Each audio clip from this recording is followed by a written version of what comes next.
fala que ler faz muito bem pro nosso cérebro, mas por quê? Então, onde é que tiraram essa informação, né? O que tem de diferente na leitura que faz dela ser uma atividade que faz muito bem pro nosso cérebro, né? Que melhora a nossa memória, ajuda a reduzir nossos níveis de estresse e nos torna mais inteligentes. Pois eu também não sabia dessas informações, mas como eu amo muito ler e como eu sou bem curiosa, eu fui pesquisar isso e eu descobri algumas coisas bem interessantes, então eu vou contar pra vocês aqui nesse vídeo. Inclusive, o mais legal é que essas informações que eu vou falar sobre como é que ler afeta o nosso cérebro são muito boas pra você aprender a ler melhor. Quando eu digo ler melhor, significa que você vai ler mais rápido, você vai conseguir prestar mais atenção, né? Tipo assim, ter mais foco no que você tá lendo e você vai lembrar mais daquilo que você leu. Ah, vale a pena aprender sobre isso, não vale? Então, já curte esse vídeo que eu vou explicar cientificamente como é que o cérebro funciona quando a gente tá lendo. Eu juro que vai ser de uma forma simplificada, usando analogias, porque é uma coisa meio complexa mesmo, tá? E, inclusive, as informações que eu vou falar aqui nesse vídeo não foram tiradas do meu cérebro. Eu vou colocar aqui na descrição o link das referências de estudos, artigos que eu usei pra pesquisar, pra poder falar essas coisas aqui pra vocês. Então vamos lá para uma aulinha de ciências. A primeira coisa que é importante a gente saber sobre a leitura é que a gente não nasce sabendo ler, obviamente, mas a leitura também não é uma coisa que a gente aprende de forma instintiva ou intuitiva. Por exemplo, falar, né? Um bebê ouve, né, os pais falando mamãe, papai, mamadeira, e ele começa a repetir esses sons que ele escuta. Mesma coisa com aprender a caminhar, né? O bebezinho vai se mexendo devagarinho ali, ele vai aprendendo a levantar e sair andando. Mas com a leitura não. E tem uma analogia muito interessante de uma cientista chamada Rita Carter, que ela fala que se você pegar um bebê ou uma criança, né, e colocar numa biblioteca cercada de livros e deixar essa criança lá por horas, por dias, semanas, essa criança nunca vai aprender a ler.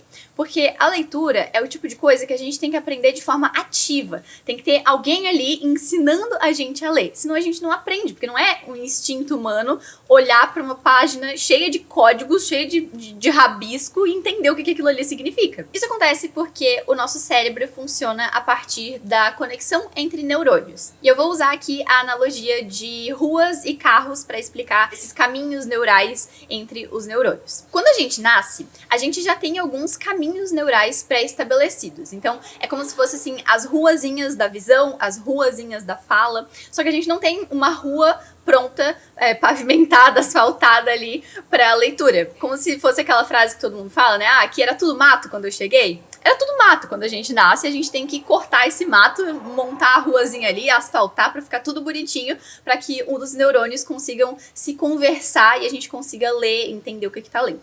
Ou seja, a gente vai adaptando o nosso cérebro para conseguir ler, né? Para conseguir fazer coisas que os nossos antepassados não tinham necessidade nenhuma para isso, então não tem esse caminho neural já pré-programado no nosso cérebro. E essas adaptações que a gente faz é muito interessante. Por exemplo, eu vou colocar a imagem aqui do quadro da Mona Lisa e vou deixar uns segundinhos essa imagem aqui e eu quero que vocês pausem o vídeo e me contem aqui nos comentários se tem alguma coisa estranha nessa imagem. Vou contar, se você quiser, pausa o vídeo. Mas o que tem nessa imagem diferente é que ela tá espelhada, ela tá invertida. A imagem da Mona Lisa, na verdade, é assim. O que acontece? Pessoas que ainda não sabem ler, elas não têm a identificação de coisas que estão espelhadas, porque não faz diferença, né? Para uma criança que não sabe ler, algo que tá de uma forma normal ou que tá espelhada, pra eles é a mesma coisa, significa a mesma coisa. Isso é muito legal, né? Porque se a gente fala na leitura, isso fica um pouco mais óbvio. Por exemplo, se você lê uma palavra ao contrário, é um pouco difícil, e tanto que tem algumas letras que espelhadas elas significam outra coisa, como é o caso do B e do D, que se você virar essas letras, elas viram uma a outra. Inclusive, quando eu era pequenininha e tava aprendendo a ler, eu escrevia o J de Júlia de cabeça pra baixo. Pra mim, era totalmente normal. Não via diferença nenhuma nisso, mas aos poucos fui aprendendo que tinha diferença sim entre o J normal e o J de cabeça pra baixo. E essa é uma das adaptações que acontece no nosso cérebro quando a gente aprende a ler. E a grande questão com essas adaptações no cérebro para aprender a ler é que não existe uma única parte do cérebro responsável pela leitura. São várias, é meio que uma gambiarra assim, né? A gente vai pegar a parte responsável pela visão, pela memória, pela interpretação de linguagem, junta tudo ali nesse bolo e consegue aprender a ler. Inclusive, falando em bolo, eu vou usar um exemplo dessa frase aqui? Eu amo bolo, pra explicar pra vocês todas as partes do cérebro que estão envolvidas ali na leitura. Todas, talvez não, talvez tenham mais, mas essas são as principais. Então a primeira coisa que acontece quando você pega um papel que tem um monte de rabisco escrito ali é que você vai ter que enxergar o que está escrito ali. Então, primeiro a gente usa a visão, depois a gente vai usar as partes de interpretação linguística do nosso cérebro. Porque elas vão pegar esses rabiscos ali, decodificar isso tudo e transformar em símbolos, né, em códigos que façam algum sentido, que tenham alguma conexão com a linguagem que a gente fala, com o nosso idioma. Daí você vai usar a sua memória para ir lá atrás, né, no que você aprendeu de vocabulário. Ah, eu lembro que bolo significa esse negócio aqui, muito gostoso, doce. Tá, beleza. E daí você vai usar as partes de interpretação para conseguir associar as duas coisas, né? Associar a sua memória de o que é um bolo com a palavra escrita bolo. E, ok, até aqui você entendeu que essa palavra aqui é bolo. Só que uma palavra sozinha não significa muita coisa, né? Você vai ter que juntar ela com as outras palavras da frase, com as outras palavras do parágrafo, para conseguir entender a mensagem que está sendo transmitida ali. Então é aqui que você vai usar as áreas de compreensão do seu cérebro para conseguir juntar as palavras eu, amo, bolo e formar algo que realmente faça sentido na sua cabeça. E por último, tem a parte do processamento cognitivo e emocional, que é a hora onde você vai conseguir visualizar o que você tá lendo, né? Você fecha o olho ali, pensa em bolo, você consegue imaginar a imagem de um bolo. Você vai sentir alguma coisa, você vai se conectar com os personagens. Se você também ama bolo, você vai se sentir representado por aquele personagem com essa opinião tão diferente da sua. E daí, para que todo esse trabalho em equipe aconteça, tem algumas partes do cérebro que funcionam como se fosse um pombo-correio, assim, né? Levando informação da parte da visão para a parte da interpretação e vai chacoalhando essas coisas todas ali para que a gente consiga ler de forma fluida, para que não seja uma etapa de cada vez acontecendo. Isso tem que acontecer tudo junto ao mesmo tempo para que faça sentido a gente ler, né? Para que ler seja uma coisa que acontece, que você não demora 3 horas para ler uma frasezinha pequenininha. E daí vai dizer que isso não é cansativo. É cansativo, justamente por isso que as pessoas falam que ler é um tipo de exercício, de academia para o nosso cérebro. Porque você realmente coitado, tá ficando cansado ali de fazer tudo isso. O cérebro não é um músculo, né? Então quando a gente fala de exercitar o cérebro, ele não vai crescer, tá? Porque não ia ter nem pra onde ele crescer, se seu crânio ia explodir, se ele começasse a aumentar de tamanho. Mas o que acontece quando você exercita o seu cérebro é que ele vai ficar mais inteligente. Aí que vem essa frase tão popular, né? De que, se você lê muito, você fica mais inteligente. Com esse tantão de coisa que tá acontecendo ao mesmo tempo, o seu cérebro vai fortalecer as conexões entre os neurônios. Lembra lá dos caminhos neurais que eu falei, das ruazinhas? Então, é como se aquilo lá fosse tudo mato, e daí você vai capinando, né, montando a rua, a estradinha, aí você faz o asfalto, daí você amplia, em vez de ser faixa única, vai ser faixa dupla, vai ser uma via expressa, e isso tudo vai ficando mais rápido, vai criando atalhos, caminhos mais fáceis para o seu cérebro, para que você pense mais rápido, lembre melhor das coisas, né, porque, quero lembrar de uma coisa que aconteceu lá atrás. Então, o caminho entre os neurônios, caminho entre aspas, tá? Não é bem assim que funciona, mas é um exemplo, uma analogia para explicar. Mas é como se o caminho entre os neurônios fosse mais rápido e você conseguisse ir lá e pegar aquela informação e trazer de volta de uma forma mais eficiente. E sabendo disso tudo, de como é que funciona a leitura no nosso cérebro, eu vou explicar para você agora a mágica que você pode pegar essas informações e aprender a como ler melhor. Então, uma das coisas principais que as pessoas querem quando elas querem ler melhor é ler mais rápido. E o grande segredo para isso é prática e repetição. Né? Como qualquer outro hábito, a leitura funciona desse jeito também. Quanto mais você pratica, quanto mais você lê, mais rápido você vai ler. No caso da leitura, o que acontece é que você vai começar a reconhecer as palavras, em vez de ter que ler letrinha por letrinha, e daí juntar em sílabas, e daí juntar essas sílabas em palavras, para daí conseguir entender o que está acontecendo ali. Quando a gente fala em reconhecer palavras, é reconhecer o formato dela, meio que ler sem ler. Então você vai ver o formato da palavra, o tamanho dela, né? Assim, quantas letras tem essa palavra? Ela é grande, ela é pequenininha? A altura dela, então se você pegar uma palavra que tem a letra Q, por exemplo, que vem para baixo da linha, ou se você pegar uma palavra que tenha um acento que vai subir, você começa a reconhecer essas particularidades, né? Tipo, a carinha da palavra, sem ter necessariamente que ler. E eu sei que isso parece uma coisa meio como assim que eu vou ler sem ler? Mas a gente faz isso, né? Você provavelmente já passou o olho, assim, num texto pra tentar achar uma palavra. Ah, eu quero achar o nome de uma pessoa, quero achar o nome Maria nesse texto aqui. Não sei onde é que ele tá. Então você vai passando o olho ali até achar a palavra Maria. Só que você não tá lendo essas palavras. Você também não leu Maria, mas você sabe mais ou menos como que é o formato, o estilo da palavra Maria, e aí quando você bate o olho nela, você para e começa a ler a partir dali. Por isso que a leitura fica mais rápida conforme a gente vai criando o hábito de ler, porque daí você não vai mais estar lendo letrinha por letrinha, você bate o olho na palavra e você já sabe, automaticamente sabe o que ela significa, e isso faz com que você consiga ler mais rápido. E a criação desse hábito da leitura também vai te ajudar a ter mais foco. Porque hoje em dia a gente sabe que a gente não tem muita paciência pra nada, né? A gente tá fazendo 10 coisas ao mesmo tempo. Se você começa a fazer alguma tarefa, você para daqui 5 minutos pra responder uma mensagem no WhatsApp. Se você tenta entrar num site, ele não carrega imediatamente, você desiste, vai pra outra coisa. Recebeu uma mensagem de áudio no WhatsApp, já acelera ela também. A gente não tem muito foco, muita atenção pra nada. A gente quer que seja tudo muito rápido. Só que ler não funciona direito assim, né? A gente tem que parar, sentar, focar ali no que você tá lendo pra conseguir ler e entender o que tá acontecendo. E conforme você lê mais, você vai aumentando esse período que você consegue focar em uma única coisa que você tá fazendo de cada vez. Porque nessa vida corrida que a gente tem hoje, a gente meio que foi aprendendo a fazer várias coisas ao mesmo tempo, a focar 5 minutinhos aqui, para fazer outra coisa, foca 5 minutinhos e vai nessa bagunça toda assim. Mas conforme você vai criando o hábito da leitura, você consegue focar por mais tempo em uma única tarefa que você tá fazendo, sem ficar entediado, sem ficar se distraindo. O que é ótimo, né? Porque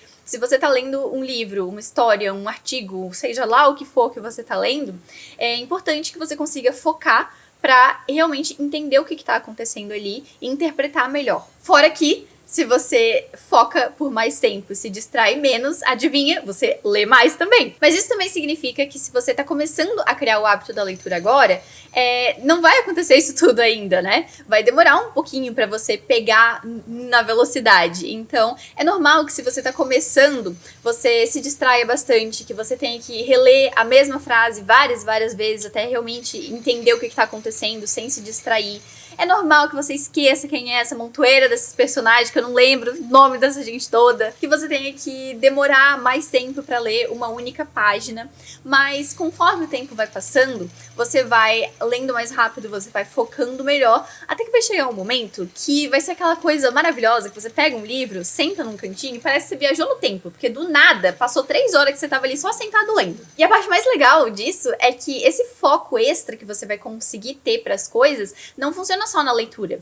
Você consegue meio que transportar esse tempo de atenção que você vai começar a ter para outras áreas da sua vida. Então você consegue viver mais no momento em tudo que você começa a fazer a partir dali. E daí, se você tá lendo mais rápido e com mais foco, é natural que você fique mais inteligente.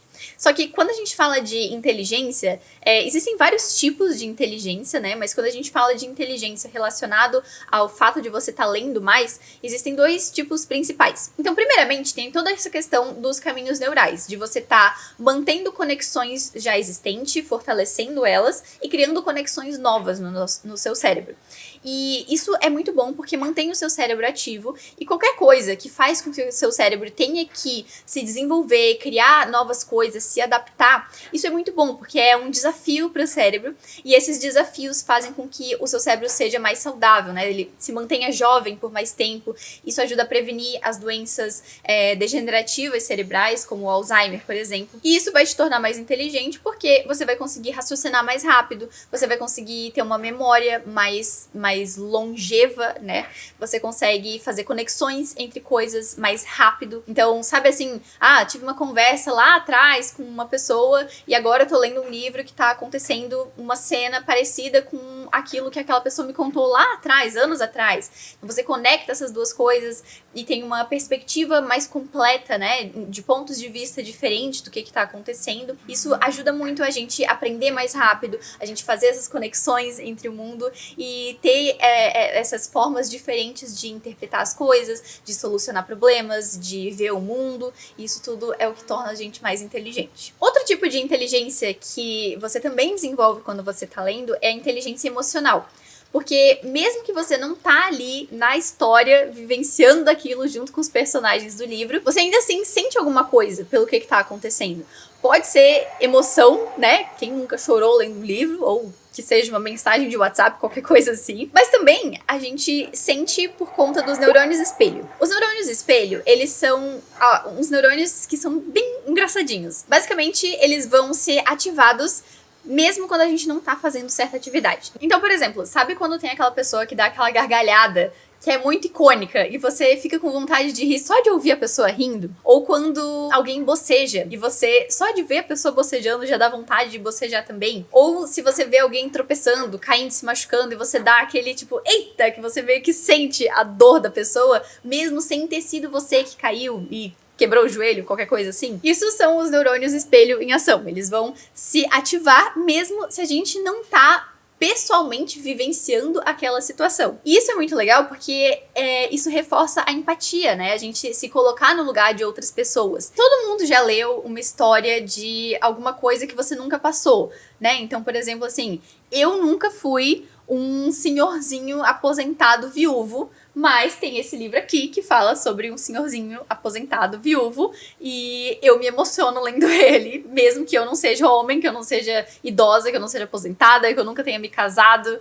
Não importa, né? Que a gente se coloca no lugar de outras pessoas, a gente vive experiências que a gente nunca viveria na nossa vida através das histórias, e isso ajuda a gente a conseguir ter perspectivas diferentes e simpatizar melhor com as experiências de outras pessoas. E aí vem aquela grande pergunta: quanto que você precisa ler para ter esses resultados? Para conseguir ler mais rápido, ter mais foco, ser mais inteligente? Tipo, dá para ler um livro por mês? Ou pode ser um livro por ano? Ou vou ter que ler, tipo, 100 páginas por dia? O que eu preciso fazer? A grande verdade é que depende, mas você pode começar pequeno. Se você ler por 10 minutinhos por dia durante uma semana, você já vai começar a ver resultados referentes ao foco, por exemplo. Mas as outras partes, né, de empatia, de desenvolvimento do cérebro, de saúde do cérebro a longo prazo, aí isso você vai ter que ler por mais tempo, não é em uma semaninha que você vai perceber a diferença, e talvez você precise ler um pouquinho mais do que 10 minutos por dia. Mas aí é questão de você ir aos pouquinhos adaptando a sua vida para começar a criar o hábito da leitura. Inclusive, tem um vídeo aqui no canal em que eu falo como conseguir ler mais, né? Como encaixar a leitura no seu dia a dia, mesmo que você tenha uma rotina corrida, porque a maioria de nós temos, e ainda assim você consegue ler mais e absorver todos esses benefícios da leitura que são maravilhosos. E bom, eu amo ler, então eu fico muito feliz de saber que uma atividade que me diverte, que me acalma, que me traz informações novas, também me deixa mais inteligente e me deixa meu cérebro mais saudável a longo prazo. Tanto é que o meu objetivo aqui com esse canal, com esses vídeos, é que mais pessoas criem o costume de ler e aproveitem todos esses maravilhosos benefícios da leitura e fofoquem com a gente sobre livros, porque os leitores, a gente é um grupinho de pessoa que gosta de falar sobre livros, sabe? Gostamos bastante. Então, vem conversar com a gente. Se inscreve aqui no canal se você quer conversar mais sobre livros. Se você quiser inspiração de livros para ler, aqui no canal eu já tenho vários vídeos onde eu faço recomendações de livros ou onde eu faço resenha de alguns livros. Se você quiser alguma recomendação mais específica, assim, nossa, eu quero um livro sobre finanças no esporte para iniciantes, eu não vou saber te recomendar, mas pode perguntar aqui nos comentários que eu tento me esforçar para recomendar alguma coisa que seja interessante para você. Porque várias dessas coisas que eu falei aqui vão funcionar só se você tiver interesse na leitura, né? Se você estiver lendo um livro chato, que te dá sono, te dá a mínima vontade de ler, vai ser um pouco difícil. Então, não se esquece de curtir esse vídeo, se ele te ajudou a entender a influência da leitura no cérebro. Compartilha com alguém que você acha que vai achar interessante esse vídeo também. Se inscreve aqui no canal para ver mais vídeos sobre livros, sobre leitores, sobre literatura, todas essas maravilhas, né? Ah, e antes que eu me esqueça, eu queria agradecer vocês por ajudar o canal a alcançar 1000 inscritos. Vocês são maravilhosos e vocês não têm ideia como eu fiquei feliz quando eu descobri isso. Esse canal não seria nada sem vocês, obviamente, né? Eu tô aqui sozinha falando com uma câmera e se não tivesse ninguém aqui pra me assistir, eu continuaria sozinha falando com a internet daí. Então, muito obrigada.